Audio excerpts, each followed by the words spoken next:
The wind whispered through the silver birches like a mother sighing in her sleep. A light drizzle danced on the thatched roofs of Ered Hollow, a half-forgotten village nestled between the crumbling edge of the greenwood and the mist-wrapped foothills of the Grey Mountains. It was the kind of place where even the birds sang in hushed tones, as though afraid to wake something older than time. Kalen stood by the ashes of his mother's hearth, staring at the tiny woven pendant she had left behind. It was no larger than his thumb, a frayed loop of hair and thread, knotted into the shape of an ancient rune he couldn't read.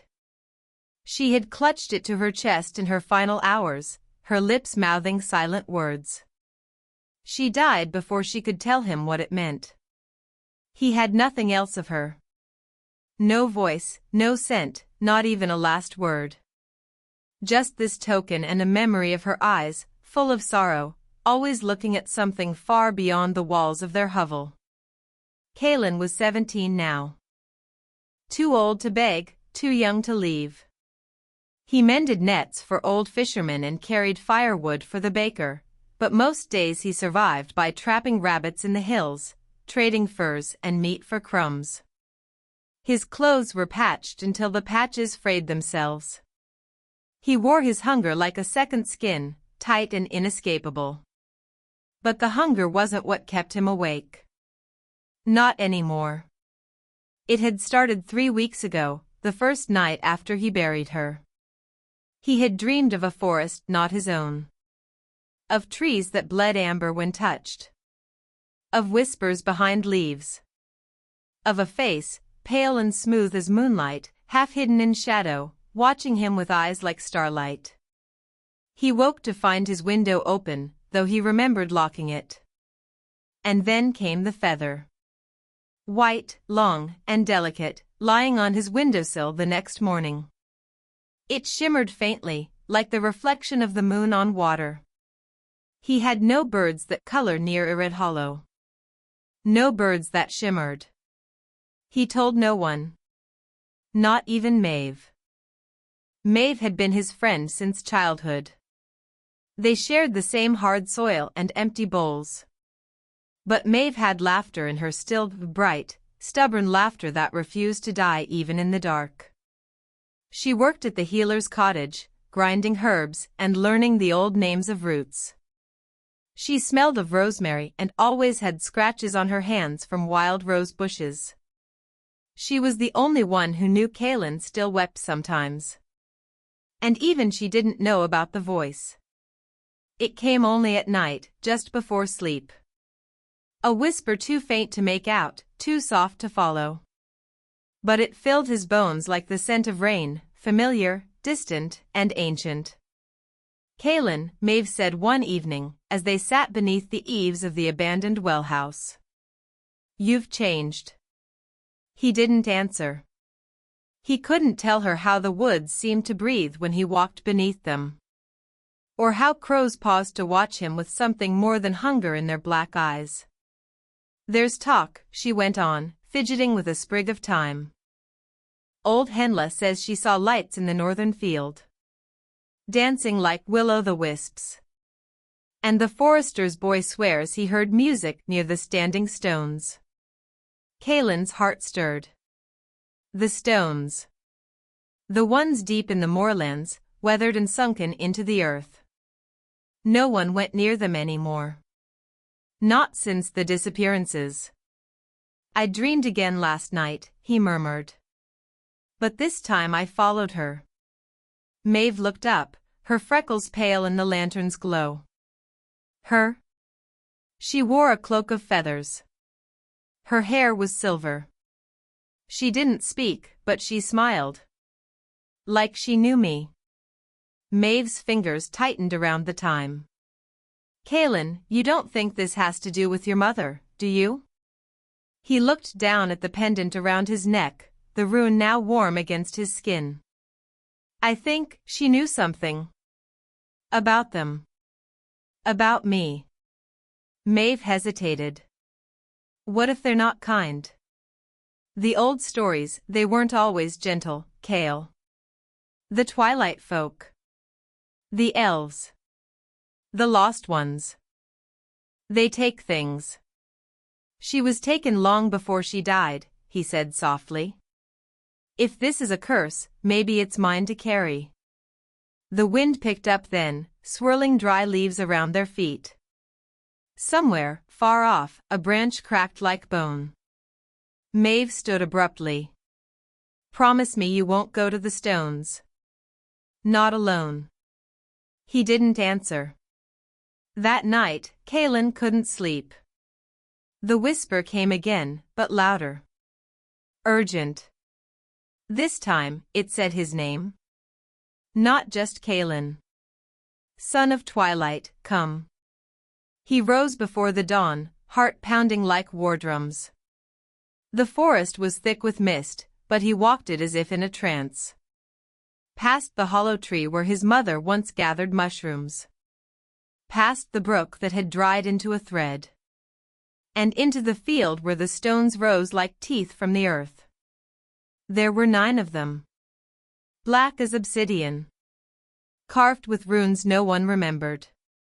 They hummed faintly, as if singing a song just beyond hearing. And at the center stood the woman. Cloaked in feathers. Hair silver as frost. Skin pale and luminous in the pre-dawn gloom. She smiled. He stepped forward. And then, a sound behind him. A cry. Familiar.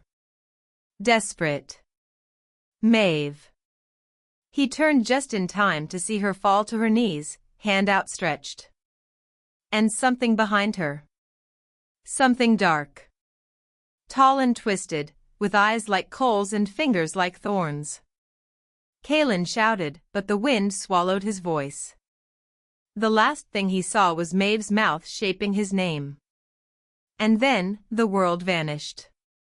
The sky bled crimson at the edges when Kaelin awoke. He was not in the field. Not by the stones. Not in Ered Hollow. The ground beneath him pulsed faintly, like the breath of something vast and ancient. He lay on moss as thick, blue-green, and soft as wool. Strange trees loomed overhead, their bark silver-veined, their leaves whispering not in wind but in language. A tongue he almost understood. He sat up. Maeve? Only silence answered. Then, a voice behind him. You are awake, Anak Ingdalim. Kaelin turned. An old man stood in the grove, hunched and narrow-shouldered, with hair bound in long cords that glimmered like riverweed. His skin was greenish-gray, cracked like dry stone, but his eyes burned gold, steady and unblinking. He leaned on a crooked staff crowned with coral and driftwood. Tiny bells hung from his woven belt, softly ringing with every breath of air. You are far from home, the old man said. Kaelin stood shakily. Where am I? This place has no name, not one the living use. It lies between the waking world and the sea of shadows. A place where old magic sleeps. You saw her, Kaelin whispered. The feathered woman. And Maeve, she gone. For now. Not dead. Kaelin's fists clenched. Who are you? The old man stepped closer. I am called many things. Some know me as Talahib. In your tongue, perhaps, a whisper walker. But once, long ago, I was Albulario. A keeper of secrets. A watcher of curses. And yours, child, is deep. Kaelin faltered. My curse? Talahib nodded slowly. You carry blood older than your village. Your mother knew it. That's why she hid you. Why she burned sage in her hearth and lined your cradle with salt. You were never meant to be seen by the Twilight folk. Kaelin's breath caught. She never told me, she could not, the old man interrupted. To speak it aloud would have broken the last ward she'd laid upon your soul. He reached into a pouch at his side and withdrew something wrapped in rough cloth. Gently, he unwrapped it to reveal a mutia, a luminous pearl nestled in the hollow of a carved shell. It pulsed with soft blue light, like moonlight trapped in water. "This," Talahib said, "was meant for you." Kaelin hesitated. The air shimmered around the mutia. It hummed faintly, responding to something inside him. "What is it?" he asked, though he wasn't sure he wanted to know. "An eye. A key. A memory. It was forged by your bloodline, passed through the hands of your mother's mother, and hers before that. You are the last it will recognize. And the only one who can awaken its power." Kaelin reached for it, but the moment his fingers grazed the shell, a burning sensation surged up his arm. He gasped and pulled back. Talahib frowned. "You resist it. Good. Power too easily accepted leads only to ruin. But you must understand, boy, you do not have the luxury of denial." Kaelin's voice trembled. "What do you mean?" The old man's eyes darkened. "There are creatures moving through the veil. Ones that hunger not for meat, but for memory, spirit, essence. The aswangs are no longer bound to their night roads. They walk freely now, cloaked in the skins of your neighbors. They feed in silence. And the mark on your soul calls to them." Kaelin's throat tightened. "Maeve, she is strong," Talahib said gently. "But her spirit has brushed theirs. They will hunt her. And through her, you." A silence fell, heavy as fog. Kaelin dropped his gaze to the mutia. It pulsed still, but quieter now. Waiting. "I never asked for this," he whispered. "No one ever does," said the old man. "But some are chosen because they carry the thread. Others, because they are the last." He turned, his staff trailing sparks where it touched the moss. "You must return. Take the mutia. Watch the faces around you. One of them no longer blinks." Kaelin stared at the object before him. It wasn't just a pearl. Inside the mutia, faintly, he saw a shape, a feathered figure, arms outstretched, caught in slow motion as though in water. And below her, a tree, blackened and burning. He reached out again, slower this time. His fingers curled around the shell. It no longer burned. It hummed. And then, a shriek. Hi. Human. But not. Kaelin's head snapped up. The trees trembled. From beyond the grove, a figure burst through the mist. Maeve. She stumbled toward him, eyes wide, face bloodied. And behind her, something long-limbed and twisting. Its arms too many. Its skin too slick. Its mouth too wide, teeth like needles. It crawled on the air, silent except for the scream it had stolen. Kaelin froze. Maeve's voice, her true voice, cracked through the trees, "Run, Kael." But he didn't. He stepped forward. Mutia in hand. The forest was no longer silent. Since returning from the Twilight Grove, Kaelin could hear everything. The rustle of wings above trees. The breath of earthworms beneath soil. The hush of whispers behind closed doors, whispers that stopped the moment he passed. Hollow was unchanged on the surface. Smoke still rose from crooked chimneys. Children still chased geese through muddy paths. But the air was wrong. He could feel it. The sky seemed too pale, as if light had forgotten how to shine fully. The animals no longer looked him in the eye. And worst of all, Maeve hadn't spoken a word since she returned. She lived now in the healer's hut, eyes vacant, skin always cold. The old healer called it spirit drag, said something had brushed her soul too hard, left an imprint. Kaelin knew better. He had seen the thing chasing her. The two long limbs. The stolen scream. It was inside her now. Or watching through her. And every time he entered the room, Maeve flinched like she didn't know him. Or worse, like she did. He wandered the fields at dusk, Mutia around his neck, wrapped in cloth. It pulsed sometimes, but faintly, like it too was watching. Waiting. Talahib had vanished into mist after that night. Left only cryptic warnings and the burden of power Kaelin hadn't asked for. "Why me?" he whispered. The wind answered with a low moan, like a hollow pipe. He knelt by a tree stump where he and Maeve once carved their names, their laughter echoing through summer's golden haze. Her name was still there. His had faded. He closed his eyes and tried to remember his mother's voice, but all that came was the sound of her crying. Was it all a lie? Did she know what he was? What he would become? His thoughts spiraled until a low scrape behind him snapped him alert. He turned sharply. Nothing. Then, movement. A flicker at the corner of his eye. He stood, heart pounding. The air thickened. The world grew still. And then he saw it. A child. Standing in the field. Still. Pale. Silent. Too still. Kaelin stepped forward, breath caught in his throat.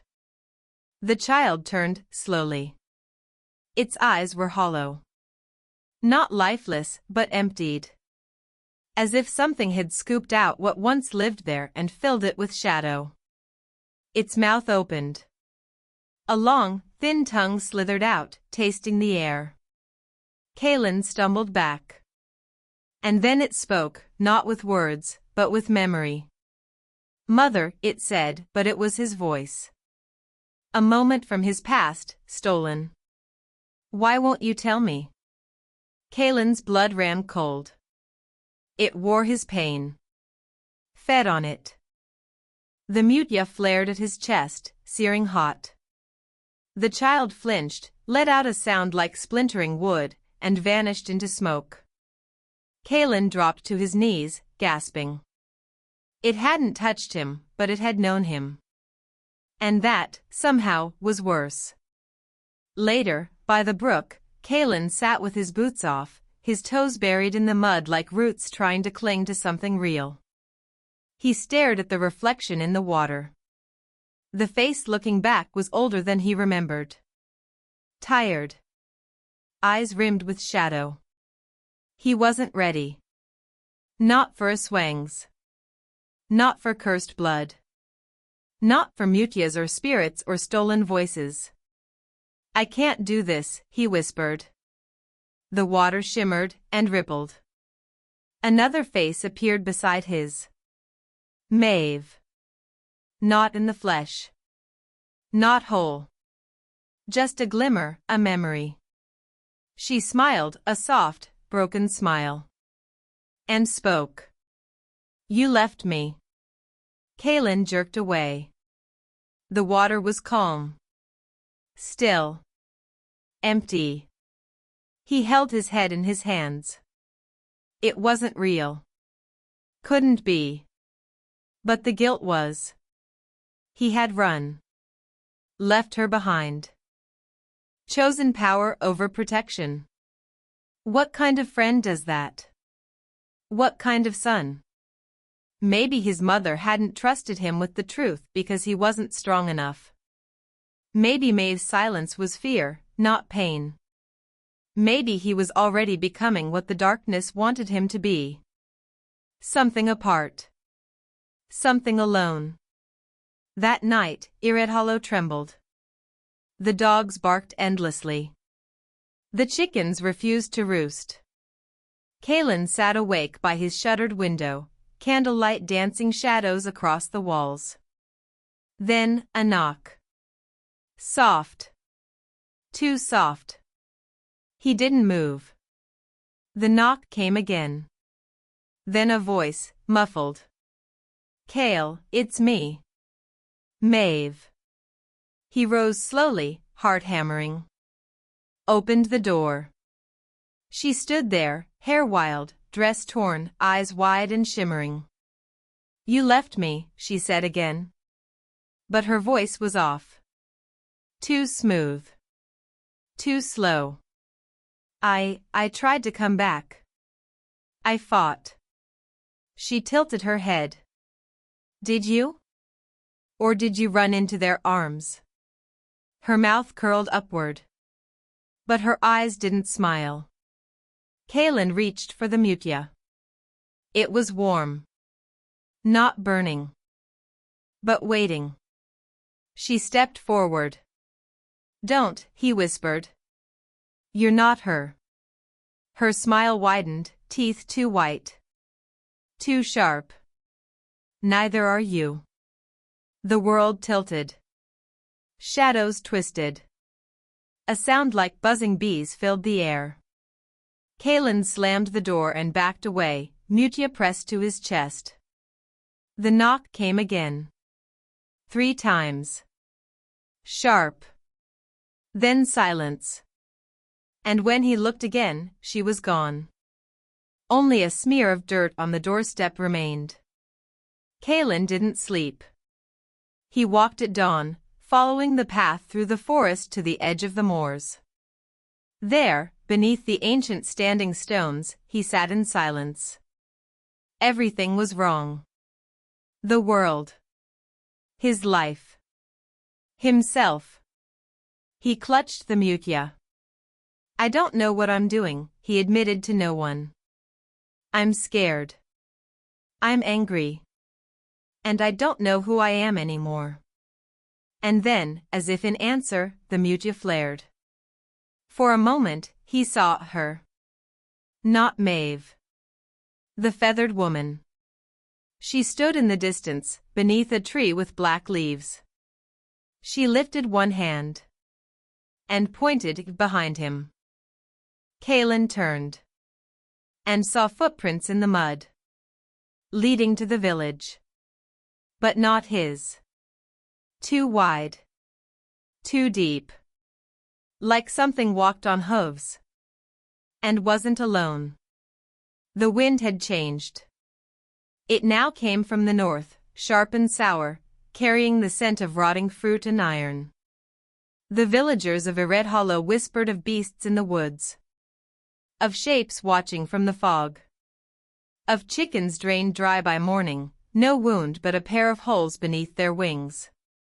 Kaelin stood on the edge of the village well, staring into the depths. He heard no echo. No splash. Just silence. Talahib had not returned. Maeve no longer spoke, but now wandered the edges of the village, eyes glassy, murmuring words in a language older than the stones. At night, she carved symbols into tree trunks with her nails. And when Kaelin confronted her, she simply smiled, a slow, dreamy curl of her lips. "It's coming," she would say. "He's almost ready." The word chilled him more than the wind. The mutia pulsed hot beneath his shirt, especially near the edge of the forest. Kaelin found himself avoiding mirrors. In one, days ago, he thought he saw a flicker of feathers at the edge of his reflection. And a second pair of eyes, golden, unblinking, watching behind his own. He tried to train. To be ready. He shaped a spear from ash wood. Read through pages of his mother's torn books. Dug up buried charms from beneath the hearthstone. Salt. Iron nails. Even crushed bone mixed with red pepper, the old protection powder. But nothing felt like enough. The enemy had no name. No shape. It slithered through the world like oil on water, seen only in its aftermath. It had already touched Maeve. Had already touched him. And still, Kaelin didn't know if it was fear he felt, or the slow, seductive pull of destiny. He sometimes dreamed of wings now. Vast, black-feathered, beating above blood-stained earth. And he dreamed of a voice, low, familiar, saying his name like it belonged to it. Kaelin. Not a threat. Not a curse. A calling. One morning, Kaelin found Maeve waiting for him beneath the standing stones. "You've been avoiding me," she said simply, though her tone held no anger. "I don't know who you are anymore," he replied. She tilted her head. "You think I'm broken. I think something's inside you." Her eyes narrowed. "And what's inside you, Kael?" He said nothing. "You carry the same thing. I feel it. Don't you ever wonder why we survived the grove? Why we see things others don't? Why the mutya hums when we're near?" She stepped closer. "Maybe it's not an infection. Maybe it's a door." He stepped back, shaking his head. "No. We're not like them." Her smile faded. "Aren't we?" And for a moment, Kaelin wondered if she was right. That night, thunder rolled across the hills, though the skies held no clouds. The wind howled through the trees with voices, childlike giggles, sobs, snarling chants. Shadows lengthened.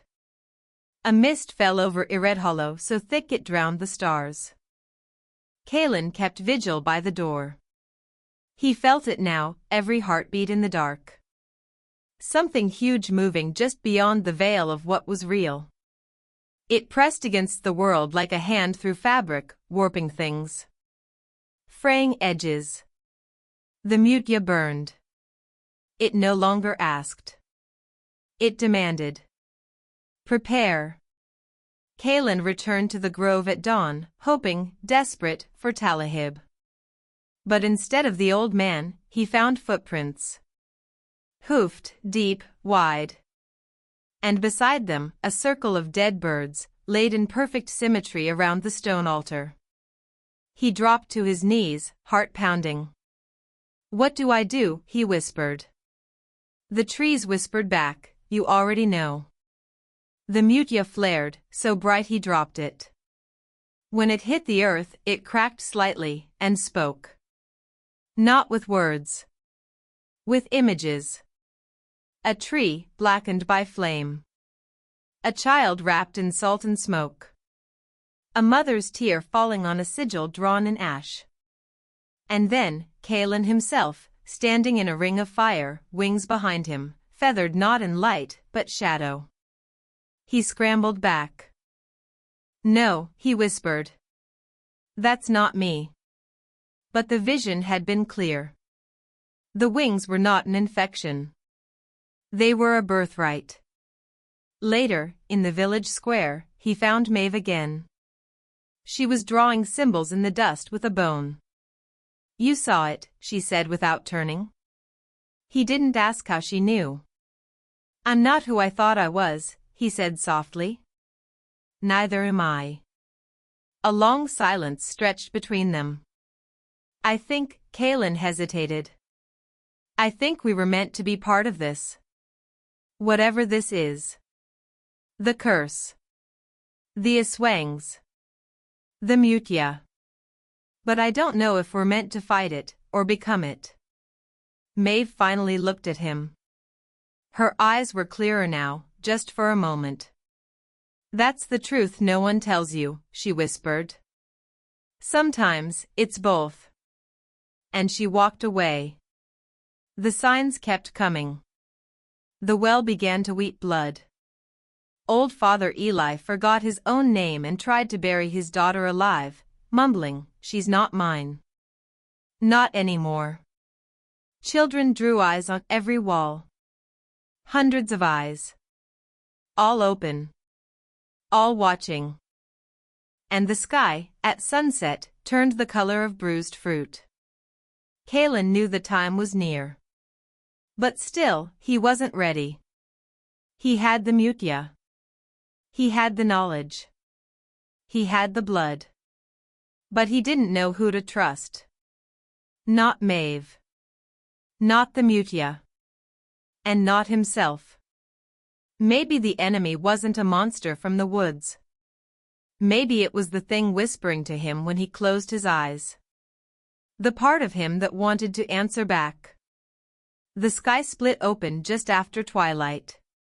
No rain fell, but lightning clawed the heavens like furious fingers, leaving streaks of violet light that seared the village below. The wind screamed through a red hollow, bending trees as if begging for mercy. The mutia around Kaelin's neck pulsed with urgent heat. And Maeve was gone. He searched the grove, the riverbank, the standing stones. Only silence answered. Until he reached the shrine. There, beneath the withered tree where Talahib once shared his cryptic riddles, Kaelin found not Maeve, but Talahib himself, cloaked in feathers, eyes no longer dull with age but bright and wild, gleaming gold. "You've been watching," Kaelin said, bitterness tightening his throat. Talahib smiled. "I've been waiting." "For what?" "For you to remember." Kaelin frowned. "Remember what?" Talahib stepped closer. "Who you are. What you carry. Why the enemy draws near." He raised his hand and revealed something small and dark, a broken feather, stiff and black, the tip dipped in dried blood. "This was your father's," he said. Kaelin froze. "My father was a drunk. He died when I was 6. "No," Talahib whispered. "He fled. After what he became. After what he passed on to you." The wind went still. Kaelin stepped back. "You said I was chosen." "You are. But not to fight the curse, Kaelin." Talahib's voice dropped to a whisper. "You are its heir." The ground tilted beneath him. All those nights. The visions. The voices. The wings. They weren't signs of resistance. They were signs of inheritance. "You lied to me," Kaelin said, breath shallow. "You trained me to resist the darkness, but only to hold it long enough to wield it, didn't you?" Talahib didn't answer. He didn't have to. And then Kaelin saw them, burned into the bark of the shrine tree, a ring of old sigils. Familiar. The same ones Maeve had carved. A binding circle. One not meant to keep evil out, but to keep him in. "You used her," Kaelin whispered.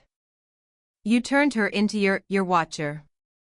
"She came willingly," said Talahib. "She always knew what you were. Her family, your mother's bloodline, was placed here to keep yours in check." Kaelin's vision blurred. All this time. The one person he trusted. Watching him not out of care, but out of duty. Maeve was part of this? But Talahib only nodded once. "We all were." And then Kaelin ran. The mutia flared so hot it left blisters against his chest, but he didn't stop until he reached the edge of the moor. There, in the middle of the swirling fog, stood Maeve. Barefoot.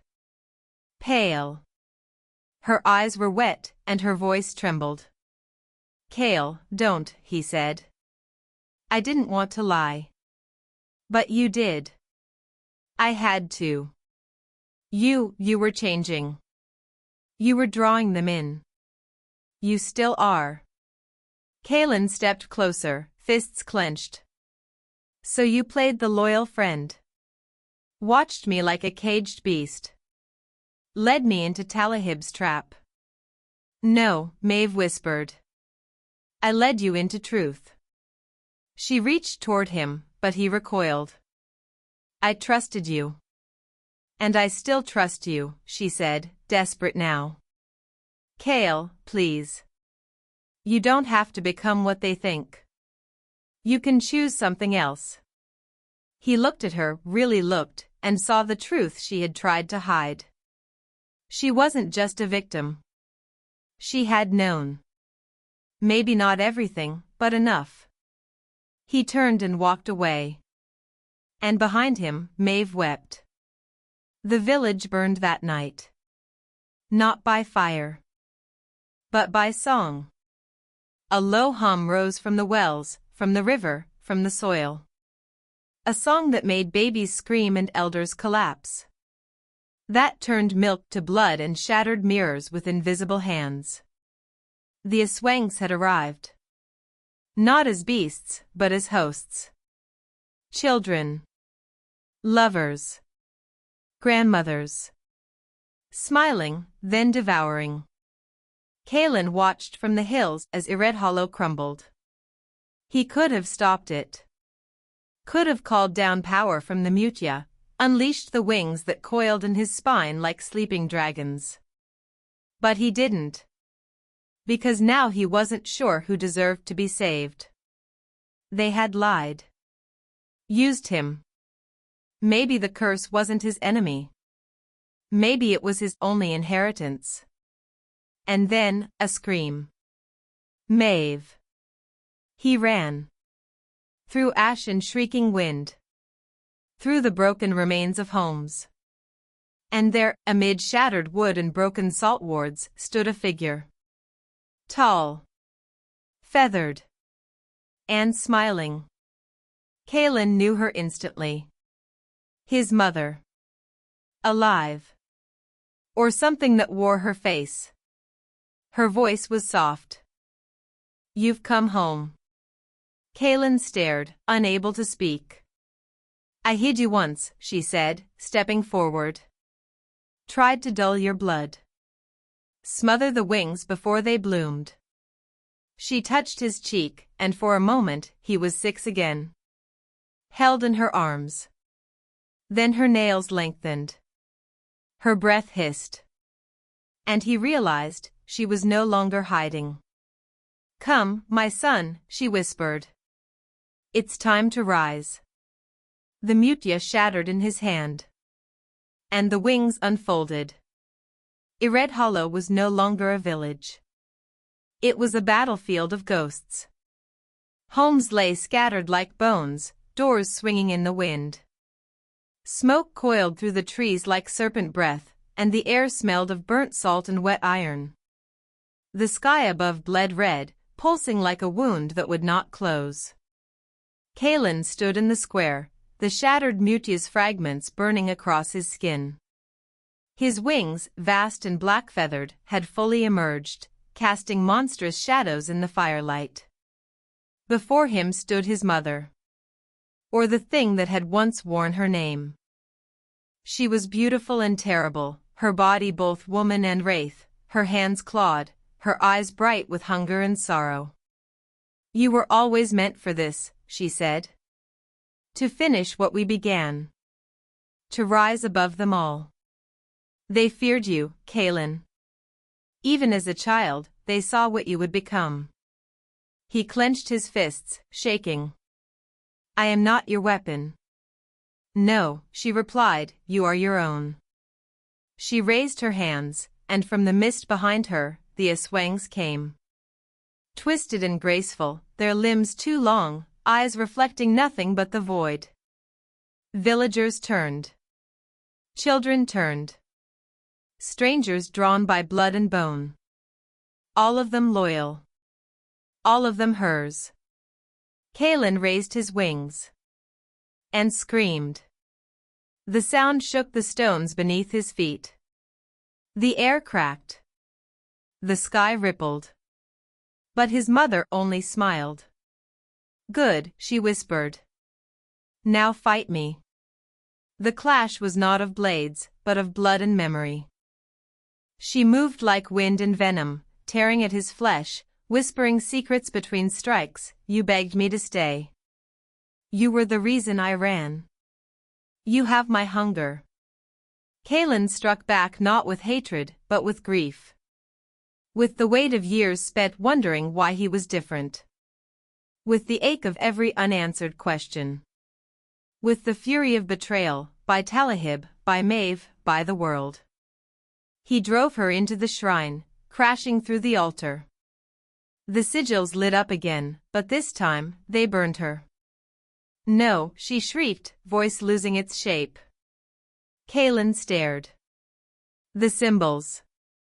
His mother's bloodline didn't just pass on the curse. They had bound it. Tethered it. Given it form.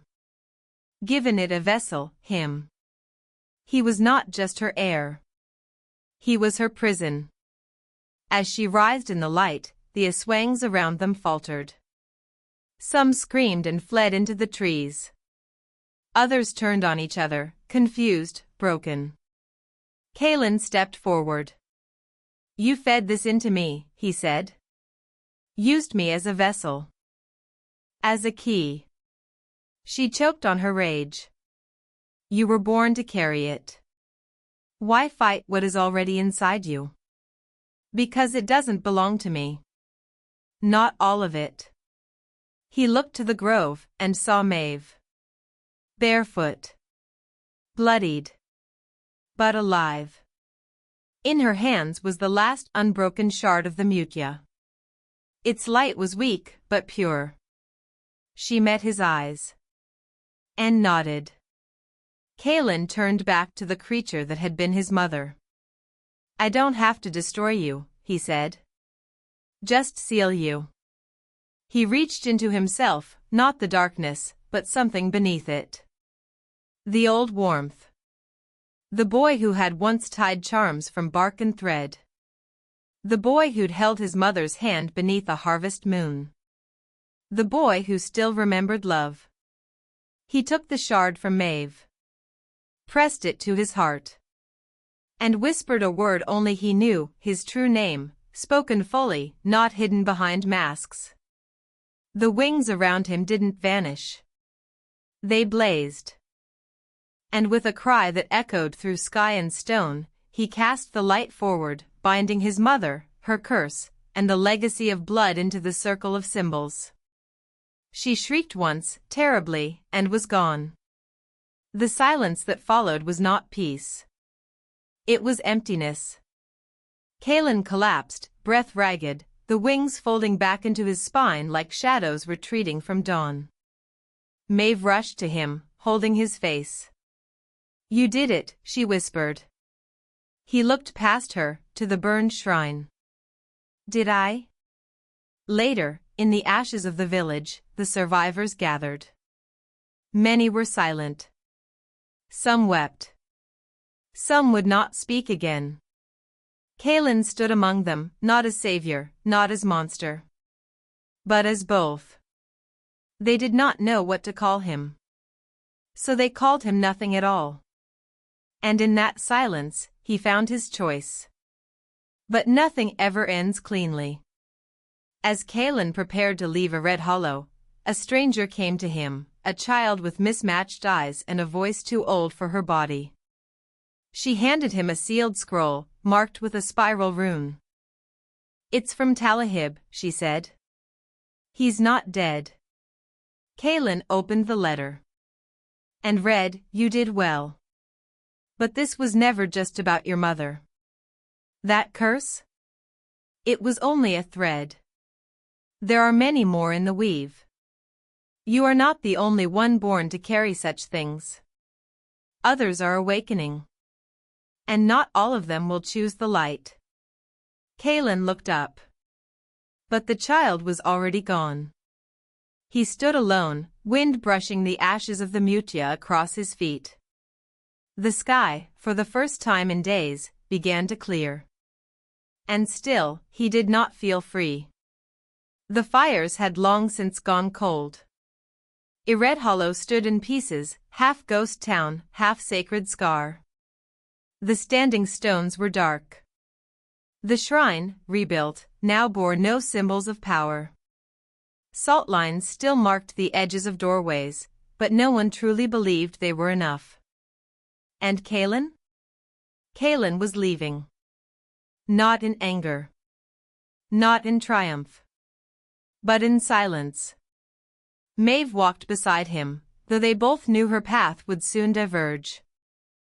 She had chosen to stay, chosen to help rebuild what could be saved. The village still needed her. Maybe it always had.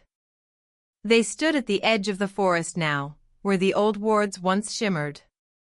"You'll find others like you," Maeve said quietly. Kaelin adjusted the strap on his pack. The broken mutia, now bound in bark and silver thread, hung from his belt, not as a weapon, but as a reminder. "Maybe," he said. "Maybe not." She looked at him then, with a softness that hadn't been there before. A deeper honesty. "You were never the monster they feared, Kael. Not even when your wings showed." He gave a small smile. "Maybe I was, but I chose not to stay one." She stepped forward, and for a moment, touched his chest, right over the faint scar where the light of his true name had burned through. "I'm proud of who you became," she whispered. He swallowed the lump in his throat. "I'm still becoming." And then, without another word, he turned and walked into the trees. Weeks passed. Then months. Kaelin traveled far, beyond the hills of Twilight and the marshes where spirits sang. He never stayed long, never built a home. But wherever he went, stories followed him. Stories of a winged boy who healed broken wards. Of a stranger who stopped a bloodletting moon. Of someone who listened to the cursed, instead of burning them. He found others like him, some hiding. Some hunted. Some already too far gone. He helped when he could. Fought when he had to.